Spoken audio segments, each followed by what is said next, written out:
কাজে ছাত্রলীগের সকল নেতা কর্মীকে আমি শুভেচ্ছা জানিয়ে কথা বলবো, ওরা ওই অবৈধ সরকারের ঘোষণা ছাত্রলীগ ব্যান্ড, ছাত্রলীগ কোনো ব্যান্ড নাই, ছাত্রলীগ তাদের কার্যক্রম চালিয়ে যাবে।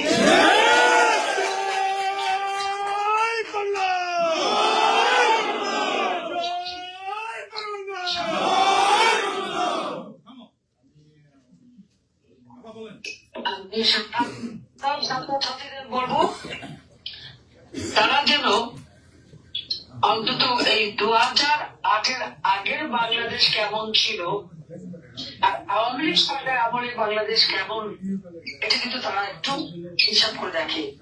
তার উপর বই ছাপাচ্ছে, ইতিহাস বিকৃত করছে, বঙ্গবন্ধুর নাম মুছে দিচ্ছে। এই বই ছাপানোর ক্ষেত্রে আমার প্রশ্ন আছে, এই কথাটাও আপনারা সবাই জিজ্ঞেস করবেন। 700 কোটি টাকা অতিরিক্ত খরচ করছে বই ছাপানোর জন্য। কয়শো বই অতিরিক্ত হচ্ছে? মাত্র 500 বই অতিরিক্ত ছাপবে।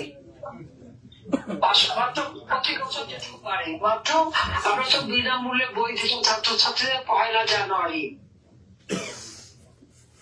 ডিসেম্বর মাসের মাঝামাঝিতেই প্রত্যেকটা স্কুলে নোটিশ দিত যে বই স্টক হবে।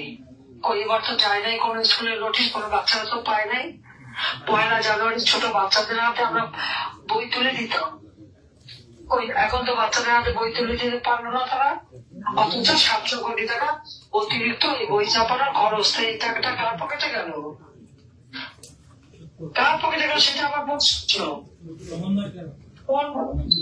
কোন উপদেষ্টা, কোন সমন্বয়ক না কার হাতে গেল?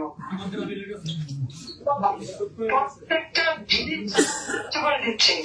কাজে সাধারণ ছাত্রছাত্রীরা আমি বলবো যে ছাত্রলীগ বাংলাদেশের ইতিহাসের সাথে ছাত্রলীগের নাম জড়িত। এদেশের প্রতিটি অঞ্চলের সাথে ছাত্রলীগ